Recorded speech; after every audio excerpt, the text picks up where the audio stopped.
প্রথমেই আমি আমার দয়ালের শ্রীপাদবদ্দে কোটি কোটি প্রণাম জানাই উপস্থিত ঋত্বিক, যাজক, অদূর্য এবং বয়োজ্যেষ্ঠ মণ্ডলীদের, ছোট ছোট ভাই বোনেদের আমার স্নেহাশিস জানাই। আমার পূর্ববর্তী বক্তার আলোচনা শুনছিলাম খুবই মন দিয়ে। আমি জানি না আমি নিজেকে বক্তা বলতে পারবো কিনা, বা তার যোগ্যতা, ক্ষমতা, সাহস কোনোটাই কখনো আমার হয়ে উঠবে কিনা।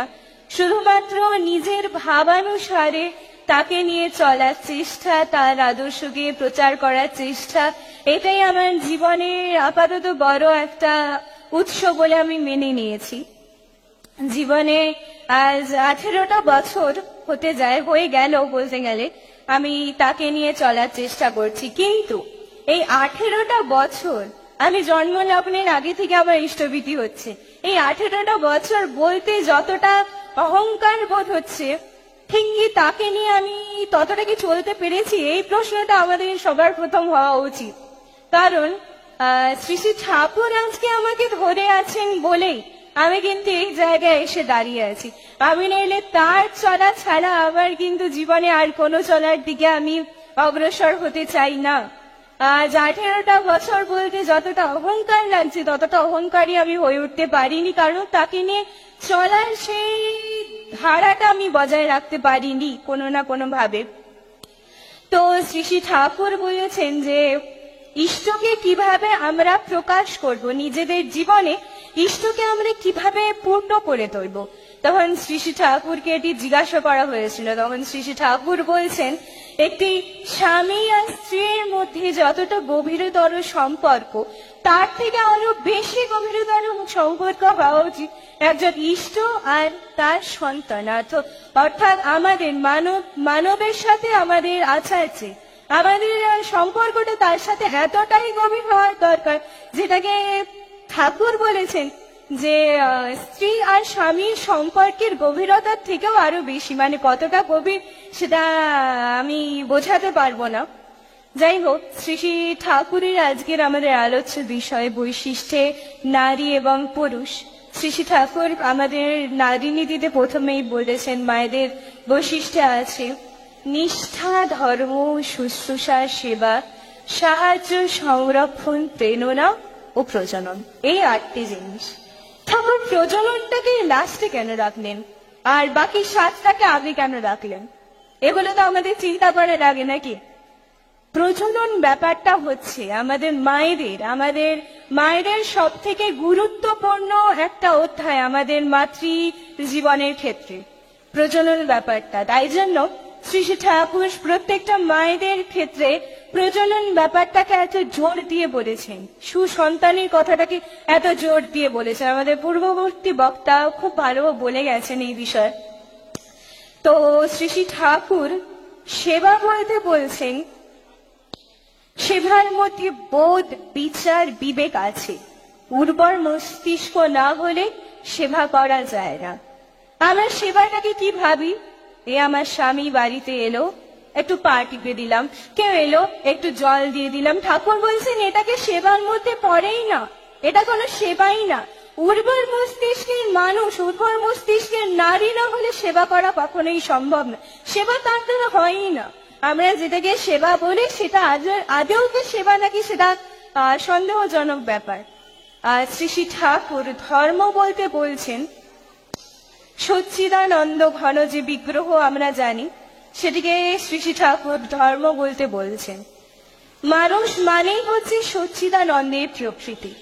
বাঁচতে চায়, বাড়তে চায়, চেতন থাকতে চায়, যাহাতে এগুলি পোষণ পায়, তাই পালনকেই ধর্ম বলা হয়। আর তার জন্যই লাগে আচার্য। সচ্চিদানন্দ, সৎ চিত্ত আনন্দ। সৎ মানে শ্রী শ্রী ঠাকুর বলছেন অস্তিত্ব, চিত্ত মানে বলছেন চেতনা, আর আনন্দ মানে বলছেন বৃদ্ধি। আমরা মায়েরা মানে বাঁচা এবং বাড়াটাকে বৃদ্ধি করে নিয়ে যাওয়ার জন্য আমাদের মায়েদের এই যে আজকে আমাদের বৈশিষ্ট্য নিয়ে যে আমাদের আলোচনা সভা, পুরুষ এবং নারীর বৈশিষ্ট্য। শ্রী শ্রী ঠাকুর বলছেন কেউ কারো বৈশিষ্ট্য কম নয়। নারীর দিক থেকে নারীর বৈশিষ্ট্য গুণসম্পন্ন এবং পুরুষের দিক থেকে পুরুষের বৈশিষ্ট্য সর্বগুণ সম্পন্ন। পুরুষ নারী হচ্ছে পুষ্টকারী, আর পুরুষ সেটির দ্বারা প্রেষ্ঠিত হয়। এর জন্য শ্রী শ্রী ঠাকুর বারবার বলছেন, স্ত্রী লোক এবং নারী লোককে নিয়ে এতটা জোর দিয়ে শ্রী শ্রী ঠাকুর বলেছেন যে আমাদের মনোবৃত্তানুসারিণী হতে হবে। মনোবৃত্তানুসারিণী স্ত্রী, শ্রী শ্রী ঠাকুরের এই মনোবৃত্তানুসারিণী স্ত্রীটা কখন হওয়া যায় সেটা শ্রী শ্রী ঠাকুর অনেক বারবার বলে দিয়েছেন। আমাদের স্বামীর প্রতি চার চোখা ভাব, এই জিনিসটা কি? স্বামীর প্রতি একনিষ্ঠা, সত্তা স্বার্থিনী। স্বামীর প্রতি আমাদের একনিষ্ঠ ভাব নেই, কোনোভাবেই নেই। কেন নেই? আমরা সেই বৈশিষ্ট্য থেকে বারবার বেরিয়ে চলে আসি। সেই জন্যই আজ আমাদের স্বামীর প্রতি সেই একনিষ্ঠা ভাবটা নেই। এখনের জেনারেশনকে বিশেষ করে, এখন আমি যদি এই কথাগুলো বলতে যাই সবাই তো এসে আমাকে মারবি যে কেন নারী পুরুষ তো এক, তুই তো এই জেনারেশনের মেয়ে, তুই কেন এই কথাটা বলতে আসিস? এই তো কিছুদিন আগে জাস্টিস জাস্টিস করছিলি। কিন্তু শ্রী শ্রী ঠাকুরের বলা আছে, ন স্ত্রী স্বাতন্ত্র মর্গতি। মানেটা কি? স্ত্রীরা কখনই স্বাধীনভাবে জীবনযাপন করতে পারে না। স্ত্রীরা কেন পারে না? স্ত্রীরা খুবই নম্র, সহজেই প্রভাবিত হয়ে পড়ে অন্য পুরুষ বা অন্য যা কিছু তারা স্ত্রীরা খুবই বেশি এবং খুবই ধারালো ভাবে প্রভাবিত হয়ে পড়ে এবং কাউকে আশ্রয় করে তাদের স্বাধীন হতে হয়। এক্ষুনি আমি এই কথাটা বলছি, অনেক দিকে যাচ্ছে, এক্ষুনি আমাকে এসে মারতে আসবে, কি তুই বলছিস এইসব কথা? এই কদিন আগে জাস্টিস হয় করছিলি, তাহলে এখন এখানে এসে এই কথাগুলো কেন বলছিস? বলার অনেক কারণ আছে। স্ত্রীর বৈশিষ্ট্যকে আমরা যখন উল্লঙ্ঘন করতে যাব তখনই এত কিছু আমাদের চোখে পড়বে। এই যে এই জিনিসগুলো এখন হচ্ছে কেন? আমরা স্ত্রীর বৈশিষ্ট্য, নারীর বৈশিষ্ট্য আমরা উল্লঙ্ঘন করছি। তাই জন্য পুরুষের বৈশিষ্ট্য থেকে পুরুষরা উল্লঙ্ঘিত হয়ে যাচ্ছে। কেন? নারীর বৈশিষ্ট্যে এখন নারীরা, আমরা যারা পুরুষের স্বভাব ধারণ করতে চাই, কিভাবে না এখন এটা খুবই প্রচলিত। আমার বলতে বাঁধে নারীদেরকে দেখা যায় সিগারেট খেতে, মদ খেতে। এটা তো নারীদেরকে দেখা যায় আজকালকার দিনে, এখনকার জেনারেশন। এখন যদি আমি এটাকে নিয়ে বলি, এখন সবাই বলবে এটা কমন, এটা একটা কমন ফ্যাক্টর। কিন্তু এটা কমন হওয়া মোটেই উচিত নয় বলে আমার সবসময় মনে হয়। কারণ সেই ভাবধারা অনুযায়ী আমরা যদি চলতে না পারি, শ্রী শ্রী ঠাকুর যেইভাবে আমাদেরকে বলে গেছেন সেইভাবে, সেই বৈশিষ্ট্যকে আমরা যদি পালন না করতে পারি, আমরা কখনোই কিন্তু সুসন্তানের জন্ম দিতে পারবো না। আর যতদিন না অব্দি আমরা সুসন্তানের জন্ম দিতে পারছি, ততদিন অব্দি এত এত এত কুকীর্তি ঘটবে আমাদের এই সমাজে। তাই জন্য শ্রী শ্রী ঠাকুর বলেছেন ইষ্ট চিন্তা করতে, মায়েদের সবসময় ইষ্ট চিন্তা করে থাকতে। শ্রী শ্রী ঠাকুর মায়েদের জন্য যাজন প্রক্রিয়া দিয়ে গেছেন যে মায়েদের কিভাবে যাজন করা লাগে। তখন শ্রী শ্রী ঠাকুরের বলা আছে, প্রতিভাশীল নারীরা যদি যাজন করতে যায় তারা কোনোভাবেই যাজিত হতে পারবে না। প্রতিভাবানহীন বা প্রতিভাহীন নারীরা যদি কখনো যাজন করতে যায় তারা কখনো যাজনও করতে পারবে না, তারা কখনো যাজনে যাজিতও হতে পারবে না। আমরা যেন আমাদের বৈশিষ্ট্য উল্লঙ্ঘন করে চলাফেরা করতে চাই, আমরা যেন অগ্রসর হতে চাই, আমরা কি কোনোভাবে কোনো কিছু দ্বারা আমরা কি সেখানে সফল হয়েছি? আজ পর্যন্ত কি কেউ সেখানে সফল হয়েছে? শ্রী ঠাকুর যখন বলতে চাইছেন যে নারী এবং পুরুষের বৈশিষ্ট্য কোথায়, তখন বলছে যে পুরুষ ঝড়ের উদ্বেলায়িত অবস্থা এবং স্ত্রী হচ্ছে তার অববেলায়িত অবস্থা। অববেলায়িতর ওপর ভর দিয়ে উৎবেলায়িত দাঁড়ায় এবং প্রকৃতি হচ্ছে বিশ্রামের ক্ষেত্র। সেটা কার ক্ষেত্রে? পুরুষের ক্ষেত্রে। এই যে সংসারের কাজকর্ম করে স্ত্রীরা এবং পুরুষরা বাইরে জীবিকা নির্বাহ করে, এক্ষেত্রে অনেককে অনেক কিছু কথা বলতে শোনা যায় যে কেন আমি তো নারী হয়েছি, আমি কেন বাইরে গিয়ে চাকরি করতে পারবো না? কেন আমি কেন অন্য কাজ করতে পারবো না? আমাকে সবসময় সংসারের কাজই করতে হবে। ওই কাজটি করাটাই আমাদের মেন ধর্ম। এখন আমাদের সমাজ উন্নত হচ্ছে বলে আজ আমাদের মায়েদের চাকরি করার প্রসারণটা বাড়ছে। আমরা যদি আজ থেকে 100 বছর পিছিয়ে যাই, এখনো আমরা যদি দেখি কটা নারী তারা তাদের সংসারটাকে বাদ দিয়ে তাদের জীবিকা নির্বাহ করতে যাচ্ছে, আমাকে একটু দেখান। কটা নারী তার জীবিকাটাকে বেশিভাবে ধরে রাখছে। এখনকার দিনে দেখা যায় নিজের বডি, নিজের ফিটনেস রাখার জন্য মায়েরা গর্ভবতী হচ্ছেন না। এটার থেকে খারাপ, এটার থেকে লজ্জাজনিত কোনো কিছু আর একটা মায়ের জন্য হতে পারে না। একটা মা তার সব থেকে বড় ধর্মই হচ্ছে তার জীবনে একটা সন্তানের জন্ম দেওয়া, আর সেই ধর্মটাকে শুধুমাত্র একটি মা খণ্ডিত করছেন তার নিজের শারীরিক সৌন্দর্য বজায় রাখার জন্য।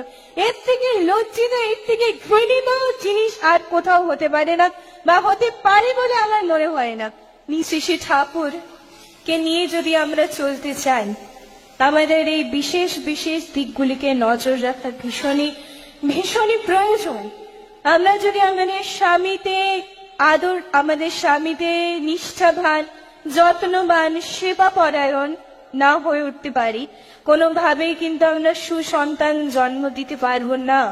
আর সুসন্তান আমরা যত না জন্ম দিতে পারবো, এই পৃথিবীতে কিন্তু বৃদ্ধাশ্রমের সংখ্যা ততটাই বেড়ে যাবে। কিছুদিন আগে দেখছিলাম একটা কমেন্ট করেছে যে একটি বেকার পুরুষকে কি একটি চাকরিজীবী নারী গ্রহণ করতে পারবে? তখন সে নারীটি কমেন্ট করছে যে হ্যাঁ পারবো, কেন পারবো না। আমার স্বামী যদি সারাদিন আমার সংসারের কাজগুলি করে দেয়, আমার সন্তানকে যদি পরিপালন করে, আমি গিয়ে যদি আমাকে কোনো কথা না শুনিয়ে যদি আমাকে সঙ্গে সঙ্গে খাবার বানিয়ে দেয়, আমার সন্তান পরিপালন করে, তার সে যতই জ্বর জ্বালা যাই হয়ে যাক না কেন, সকাল 7টার সময় বা 6টার সময় ঘুম থেকে উঠে আমাকে আমার অফিসে বেরিয়ে যাওয়ার জন্য আমাকে টিফিন করে দেবে, আমার সন্তানটাকে পরিপালন করবে, আমার বাড়িতে যদি গরু ছাগল থাকে তাকে পরিপালন করবে, হ্যাঁ অবশ্যই আমি তাকে বিবাহ করতে রাজি।